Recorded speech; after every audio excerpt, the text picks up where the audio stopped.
your energy is going to back and your glow is going to back. என்ன சொல்றேன்னு புரியலையா? Already நாங்க பிரெக்னன்சில டயர்டா வாமிட் எடுத்து எடுத்து ரொம்ப வந்து டல்லா இருக்கும். இந்த நேரத்துல வந்து your energy is back, your glow is backன்னு சொல்றீங்களேன்னு தானே யோசிக்கிறீங்க. இந்த கஷ்டங்கள் எல்லாமே ஃபர்ஸ்ட் ட்ரைமெஸ்டரோட முடிஞ்சிருச்சு. என்னன்னா ஃபர்ஸ்ட் 3 months தான் ஃபர்ஸ்ட் ட்ரைமெஸ்டர். அந்த ஃபர்ஸ்ட் 3 months நம்ம முடிச்சுட்டு இன்னைக்கு நம்ம 4th month ஸ்டார்ட் பண்ணிருக்கோம். இன்னைக்கு நம்ம பார்க்க போறோம் 4th monthல பேபியோட growth எப்படி இருக்கு, மதருக்கு என்னெல்லாம் சிம்டம்ஸ் இருக்கும், மதர் என்னெல்லாம் சாப்பிடணும், என்னெல்லாம் டெஸ்ட் எடுக்கணும், என்ன பண்ணணும் பண்ணக்கூடாது, இது எல்லாத்தையும் நம்ம வந்து இன்னைக்கான வீடியோல பார்க்க போறோம். சோ இதெல்லாம் முழுசா நீங்க தெரிஞ்சுக்கணும்னா வீடியோவை வந்து ஸ்க்ரோல் பண்ணாம ஸ்கிப் பண்ணாம முழுசா என் கூட இருந்து பாருங்க. அதுக்கு முன்னாடி சேனலோட ஃபர்ஸ்ட் டைம் வியூவரா இருந்தா சேனலை மறக்காம சப்ஸ்கிரைப் பண்ணுங்க, ஓகேங்களா? ஏன்னா நான் வீடியோ போஸ்ட் பண்றேன், டெய்லி பண்ணிடுவேன். அது உங்களோட மொபைலுக்கு யூடியூப் அல்காரிதம் எடுத்துட்டு வந்து காட்டணும்னா நீங்க சப்ஸ்கிரைப் பண்ணி இருந்தால் மட்டுமே காட்டும். மறக்காம லைக்கும் கமெண்ட்டும் பண்ணுங்க, ஓகேங்களா? சோ வெல்கம் டு கிருஷ்ண கர்ப்பிணி கேந்திரா. வணக்கம் மக்களே, this is your major Prema pregnancy coach.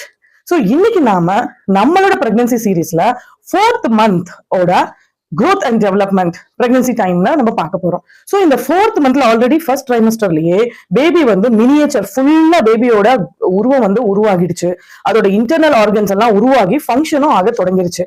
So இப்போ இந்த 4th monthல என்ன நடக்கும்? 4th monthல ஃபுல்லாவே பேபி வந்து ஒரு குழந்தை பிறக்கும் போது எப்படி இருக்கோ அந்த மாதிரி ஃபுல் உருவமே பேபிஸ்க்கு வந்து வந்துட்டு இருக்கும். அண்ட் பேபிஸ் வந்து கொஞ்சம் கொஞ்சமா ஃபேஷியல் எக்ஸ்பிரஷன்ஸ் எல்லாம் கூட இந்த மந்த் 4th monthல பண்ண ஆரம்பிப்பாங்க. அவங்களுக்கு கை காலெல்லாம் வர நல்லா வந்துருச்சு இல்லையா? சோ அதனால லைட் கிக்கிங், லைட் மூவ்மெண்ட்ஸ் வந்து கால்ல கையில இருக்கும். ஆனா அதை வந்து நம்மளால ஃபீல் பண்ண முடியாது. ஒரு 18 weeks கிராஸ் ஆனா செகண்ட் பிரெக்னன்சி, தேர்ட் பிரெக்னன்சியா இருந்தா அந்த மதர்ஸ் கொஞ்சம் சென்சிட்டிவா இருக்கவங்க கண்டுபிடிக்க முடியும். பட் ஃபர்ஸ்ட் டைம் பிரெக்னன்ட் மதர்ஸ்னா அவங்க 20 weeks அப்புறமா தாங்க ஃபீல் பண்ண முடியும், ஓகேங்களா? சோ சின்ன சின்னதா இந்த முடிகள்லாம் இருக்குல்ல, ஹேர்ஸ், லானுகோன்னு சொல்லுவாங்க, அதை வந்து ஃபார்ம் ஆக இந்த டைம்ல அதெல்லாம் வந்து ஃபார்ம் ஆகும் பேபியை ப்ரொடெக்ட் பண்றதுக்காக. அதுக்கப்புறமா பேபிஸ் வந்து ரொம்ப ஆக்டிவாவே இருப்பாங்க. அவங்களோட ஃபுல்லா வந்து growth எல்லாமே ஆயிடுச்சு. சோ மதர்ஸ்க்கு வந்து என்னெல்லாம் இருக்கும்? மதர்ஸ்க்கு வந்து கொஞ்சம் அந்த மார்னிங் சிக்னஸ், வாமிட்டிங் இதெல்லாம் ஸ்டாப் ஆகி மதர்ஸ் வந்து கொஞ்சம் அப்படியே ரிலாக்ஸ் ஆகுற டைம் இந்த 4வது மாசம். வயிறு கொஞ்சம் லைட்டா பூசின மாதிரி தெரியும். நீங்க டச் பண்ணீங்கனாலே வயிறு பெருசா இருக்கிறது தெரியும். மத்தவங்களும் உங்களோட வயிறு பெருசா இருக்கிறத பார்க்க முடியும். சோ இப்ப லைட்டா கொஞ்சம் உங்களுக்கு பசி எடுக்க ஆரம்பிக்கும். அந்த மார்னிங் சிக்னஸ், வாமிட்டிங்லாம் இருந்ததுல, கேஸ்ட்ரிக் பெயின், சாப்பிட முடியாது, மயக்கம், டயர்ட்னஸ்னு நீங்க ஒரு முதல் 3 மாசமா சரியா சாப்பிடாம இருந்திருப்பீங்க. இப்போ ஏன்னா பேபி கொஞ்சம் வளர்ந்துடுச்சு, அதுவும் கிக்கிங்லாம் வேற ஸ்டார்ட் பண்ற டைம்னா கொஞ்சம் லைட்டா உங்களுக்கு வந்து பசிக்க ஆரம்பிக்கும். சோ பேபி வந்து எந்த ஷேப்ல இருப்பாங்க அப்படின்னா ஒரு பேரிக்காய் ஷேப்ல இருப்பாங்க. இப்போ அவகேடோ, பியர்ஸ் இந்த மாதிரி ஷேப்னு வச்சுக்கோங்களேன், ஆப்பிள் இந்த ஷேப்ல 100 கிராம் வெயிட்ல வந்து பேபிஸ் இருப்பாங்க இந்த டைம்ல 4th monthல, ஓகேங்களா? சோ இனிதான் வந்து நீங்க பேபியோட வெயிட் கெயின் எல்லாமே வந்து இனிமேதான் கொஞ்சம் கொஞ்சமா 100 கிராம் வந்திருக்கு, 100 கிராம் 200, 300, 500 ஆகி 7+ monthsல தான் அவங்க வந்து கேஜி கணக்குல போவாங்க. சோ அப்போ நம்ம வந்து நம்மளோட மீல்ஸை கரெக்டா எடுத்துக்கணும். மதர்ஸ் வந்து நியூட்ரிஷன்ல ரொம்ப டயட்ல வந்து கான்சென்ட்ரேட் பண்ணணும். நான் ஆல்ரெடி உங்களுக்கு லாஸ்ட் வீடியோலயே சொல்லியிருந்தேன், உங்களோட பிளேட் வந்து எப்படி இருக்கணும்னா 1/4 பாகம் ரைஸ், 1/4 பாகம் சப்பாத்தி எது நீங்க எடுத்துக்கிறீங்களோ 1/4 பாகம் புரத சத்து அட்லீஸ்ட் எவ்ரி மீல்ல, மார்னிங்கா இருக்கட்டும், மத்தியானம் லஞ்சா இருக்கட்டும், நைட் டின்னரா இருக்கட்டும், எவ்ரி மீல்ல யூ ஷுட் டேக் ப்ரோட்டீன்.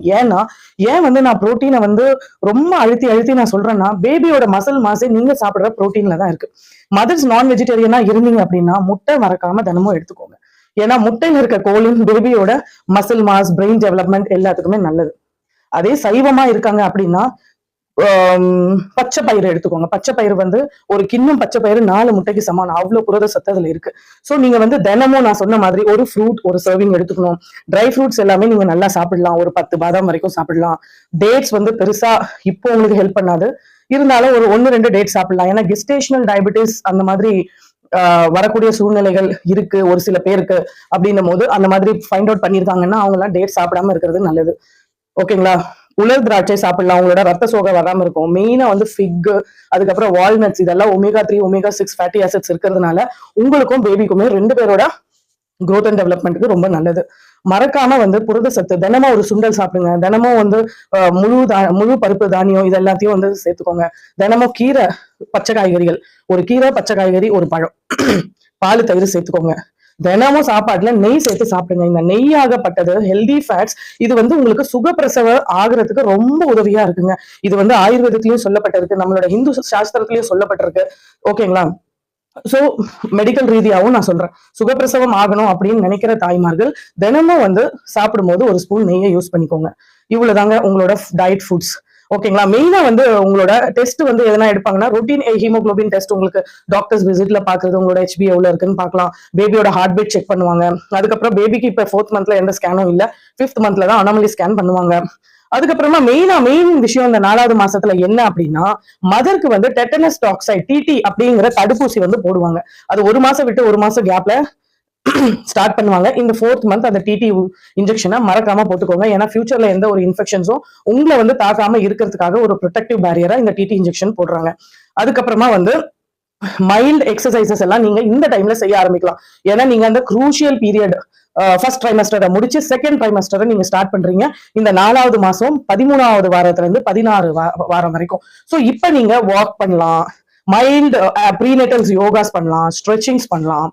இதெல்லாம் பண்றது தப்பு இல்ல. இது எல்லாத்தையுமே நீங்க இப்பையில இருந்து ஆரம்பிச்சீங்க, கீழே சம்மணம் போட்டு உட்கார்ந்து சாப்பிடுறது, வீடு துடைக்கிறது, கிளீன் பண்றது, இந்த மாதிரி மைல்டான, அதாவது உங்களோட மசில் ஸ்ட்ரெச் ஆகுற மாதிரி நீங்க வந்து ஒர்க் பண்றீங்க அப்படின்னா இதெல்லாம் உங்களுக்கு வந்து எப்ப ஹெல்ப் ஆகும்னா லேபர் பெயின் ஆகும் போது ஹெல்ப் ஆகும். ஏன்னா இப்போ நார்மல் டெலிவரி அப்படிங்கிறது ஃபுல் பிரெக்னன்சி பெட்ல இருந்துட்டு வெறும் லேபர் ரூம்ல போயிட்டு நம்ம வந்து ஜோர போடணும்னா இட்ஸ் இம்பாசிபிள். உங்களோட பாடியை வந்து நீங்களே ப்ரிப்பேர் பண்ணணும். ஸோ அது இப்பத்துல இருந்து நீங்க கொஞ்சம் கொஞ்சமா ஸ்ட்ரெச் பண்றது, கால் ஸ்ட்ரெச்சிங், அதுக்கப்புறமா வாக்கிங், பட்டர்ஃபிளை போஸ், இந்த மாதிரி ப்ரீநேட்டல்ஸ் யோகாஸ் எல்லாம் கொஞ்சம் கொஞ்சமா சொல்லும் போது உங்களோட செய்யும் போது உங்களோட தை மசில்ஸ் எல்லாம் டைட் ஆகாம இருக்கும். ஸோ அது உங்களுக்கு டெலிவரி ரூம்ல சீக்கிரமா நீங்க கோப் அப் பண்ணி, பெயின் இருக்கும் பட் அந்த பெயினை ஜெயிக்கிற சக்தி உங்களுக்கு இந்த எக்ஸசைசஸ் கொடுக்கும். தைரியமா நீங்க வந்து எந்த ஒரு கூச்சலும் குழப்பமும் இல்லாம நல்லபடியா நீங்க குழந்தைய பெற்றுட்டு வரலாம். ஸோ இந்த மாதிரி டிப்ஸ்க்கு என்ன நீங்க மறக்காம ஃபாலோ பண்ணிட்டே வாங்க. நம்ம வந்து டெலிவரி டிப்ஸ், டெலிவரி டைம்ல லேபர் பெயின்ல எப்படி எல்லாம் கோப் அப் பண்ணணும்ன்ற எஜுகேஷனும் நான் உங்களுக்கு தரேன். பர்சனல் கவுன்சிலிங் வேணும்னாலும் you can approach me at any time. ஓகேங்களா? சோ இதெல்லாம் வந்து நீங்க பண்ணணும். இதுதாங்க 4th மந்த் பிரெக்னன்சி. 4th மந்த்ல இதெல்லாம் தான் இருக்கும். சோ எப்ப வந்து நீங்க டாக்டரை பார்க்கணும்னா, உங்களுக்கு வந்து வயிற்றுல பயங்கரமான ஒரு வலி, இல்ல பயங்கரமான மயக்கம், பயங்கர அன்கன்ட்ரோலபிள் வாமிட்டிங், ப்ளீடிங் ஆகுது, வயிற்றுல கன்ட்ராக்ஷன்ஸ் மாதிரி பெயின் விட்டு விட்டு வருது, அந்த மாதிரி தலை சுத்தல், பிபி அதிகமானாதான் ஹெட்ஏக் வரும், அந்த மாதிரி ஏதாவது சிம்டம்ஸ் இருந்தா இது எல்லாமே வந்து ஒரு அலாம் சிம்டம். இந்த டைம்ல நீங்க ஹாஸ்பிட்டல் போய் சேர்ந்துடணும். சோ மக்களே, இதுதான் 4th மந்த் பிரெக்னன்சியோட signs and symptoms with growth and development. Baby பத்தியோ மதர்ஸ் பத்தியோ எல்லாமே பார்த்தோம். கண்டிப்பா இந்த வீடியோ உங்களுக்கு பயனுள்ளதா இருக்கும்னு நான் நம்புறேன். பயனுள்ளதா இருந்து உங்க ஹார்ட் டச் பண்ணுச்சுன்னா இன்னொரு அம்மாவுக்கு மறக்காம ஷேர் பண்ணுங்க, சேனலை சப்ஸ்கிரைப் பண்ணுங்க, கீப் ஃபாலோவிங் மீ. சீக்கிரமா 5th மந்த் வீடியோவோட உங்களை நான் வந்து சந்திக்கிறேன். Thank you so much.